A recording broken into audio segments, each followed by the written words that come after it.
Bonjour chers frères et sœurs, salut aux amis de l'histoire. Je voudrais poursuivre ma série de vidéos sur la gouvernance ancienne en Afrique.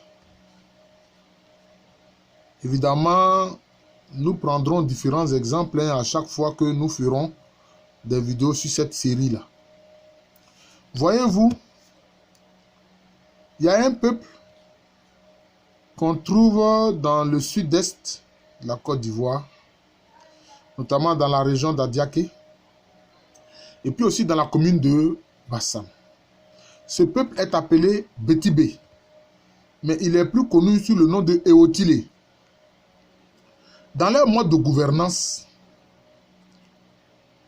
il y avait, disons, 5 grandes familles. Et l'une d'elles était la famille royale. Et les 4 autres formaient le conseil. C'est ainsi que, on peut dire, le gouvernement du peuple Betibé était établi sur une île qu'on appelle Baloubaté, dans la région d'Adiaké actuelle. D'ailleurs, cette zone aujourd'hui, on appelle ça les îles Eotile, qui sont, disons, protégées. Ce sont des îles protégées et qui sont patrimoine de l'UNESCO. Enfin, sous je peux dire la protection patrimoniale de l'UNESCO. Le roi, Tchapotit Baloubaté, est de la famille Boiné. Maintenant, les 4 autres familles avaient, je peux dire, des anciens, des notables qui étaient autour du roi pour l'aider dans la gouvernance. Ces 4 autres familles sont la famille Boyo, la famille Bossamlan, la famille Boachimlan et la famille Boakou. Quand le roi, qui lui est de la famille Boiné, décède, le notable de la famille Boyo assure la régence jusqu'à ce qu'un nouveau roi, un nouveau Baloubaté, soit intronisé. Mais c'est de façon collégiale que les décisions étaient prises à Baloubaté. Le roi ne prenait pas seul les décisions. Deuxième chose, le système militaire de protection du royaume était basé sur des classes d'âge. Et les classes d'âge étaient une sorte de compagnonnage, c'était des compagnons. Donc, ceux qui sont nés dans la même tranche d'âge, à peu près séparés de 5 ans d'intervalle. Mais ils étaient de tous les clans. Mais ils étaient très proches, très solidaires. Et ils formaient des unités combattantes. Vous voyez, ils formaient des unités combattantes quand ils devenaient, disons, jeunes. Quand ils devenaient jeunes, etc. Et jusqu'au moment de leur vieillesse, ils restent très solidaires. Mais ces classes d'âge-là, ces compagnies de génération, ils appellent ça FA. Ces classes d'âge où ce système de génération est appelé FA. Mais il y a un généralissime qui coiffe toutes les classes d'âge qui sont aussi en même temps des unités guerrières et aussi des groupes sociaux. Mais celui qui coiffe en tant que généralissime ces classes d'âge, ces générations et ces compagnies guerrières, son titre c'est Ephraon. Son titre c'est Ephraon. Il est le chef d'état-major de toute l'armée du peuple Betibé. Et lui aussi, il vient siéger dans le conseil du roi et des 4 anciens. Vous voyez? Parce que c'est lui qui s'occupe des questions de défense du royaume. Vous voyez? Donc, il y avait comme une sorte de partage du pouvoir. Il y a le pouvoir politique stricto sensu. Et puis, il y a le pouvoir, je peux dire, militaire. le pouvoir guerrier.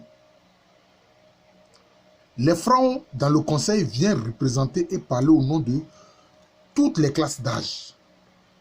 C'était comme ça. C'était comme ça. Vous voyez? Et donc, les décisions sont collégiales quand elles sont prises dans la capitale Baloubati. Même le roi et les 4 anciens ne décident pas seuls. Le représentant des classes d'âge, des générations, vient dire ce que les classes d'âge et les générations pensent d'une situation. C'était comme ça. Prenons aussi un peu l'exemple des Yoruba, notamment de la cité-État d'Oyo. Mais le roi, l'Alafin, mais il est dit que l'Alafin ne doit pas voir le bâton de commandement de Loré Katanfo. L'Alafin, c'est le roi, c'est le chef politique si vous voulez. Mais Loré Katanfo, c'est le chef militaire. Et il est dit que ce dernier a un bâton de commandement que l'Alafin ne doit pas voir. Vous voyez? Là aussi, ils ont séparé, dans ce cas-là aussi, ils ont séparé le pouvoir politique du pouvoir militaire. Donc, on fait en sorte que l'Alafin et Loré Katanfo ne se rencontrent pas. Ils ne se rencontrent pas. Vous voyez? C'est ça aussi, la gouvernance de nos ancêtres africains.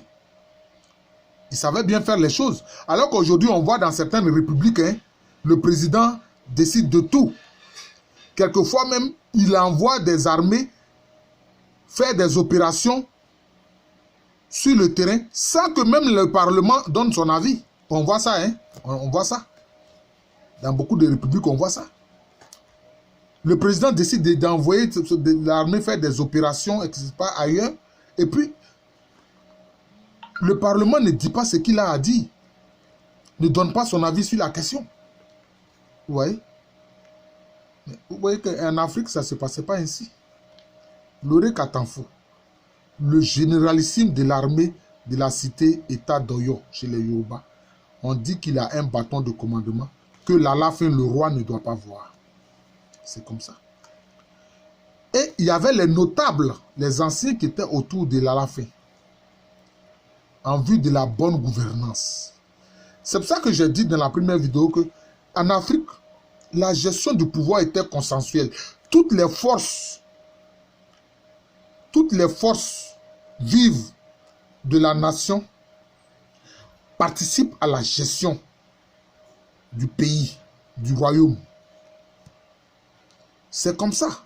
Et donc, si ça réussit, comme je disais, j'ai l'habitude de le dire là, ça réussit pour tous. Si ça échoue pour tous. Il n'est pas question que certains viennent s'opposer et, je peux dire, mettre en mal la gestion.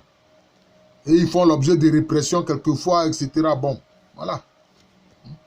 C'est pour ça que dans ce système dit démocratique, quand le roi est élu par une partie de la population, il vient et dit, je suis le roi de tous. Mais c'est parce que, pardon, je suis le président de tous. Mais parce qu'il sait que dans les faits, il n'est pas le président de tous. Il est le président de ceux qui l'ont élu, même s'ils sont majoritaires.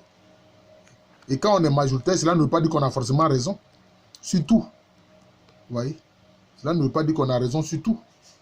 Voilà. Et donc, c'était ainsi.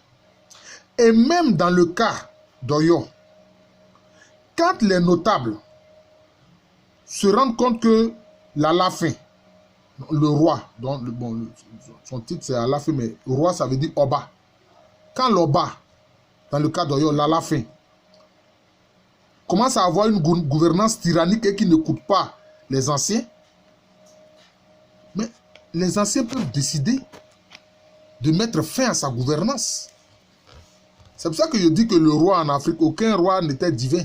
Il est sacré, mais il n'est pas divin. Et dans le cas des Yoruba, quand les anciens viennent lui montrer un œuf de perroquet, cela veut dire qu'il doit mettre fin à ses jours. Il doit se suicider.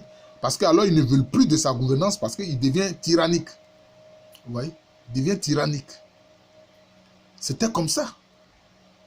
C'était comme ça. Vous voyez? C'était comme ça. Et s'il refuse, il sait que de toutes les façons, dans ce combat, il ne s'en sortira pas vainqueur. Oui, il ne s'en sortira pas vainqueur. Parce que il n'est pas le maître incontesté des armées. Le Katanfo est en face. Vous voyez. Voilà la deuxième vidéo que je fais sur la gouvernance ancienne en Afrique. Nous poursuivons nos vidéos sur cette question importante. Et nous verrons aussi les symboles du pouvoir, parce que les symboles du pouvoir parlent. C'est très important. Les symboles du pouvoir parlent. Et même en Afrique, on fait comprendre aux gouvernants qu'en réalité, ils tiennent leur pouvoir des ancêtres qui sont dans le monde invisible. Ah oui, ça aussi, j'en parlerai dans une autre vidéo. Je vous remercie.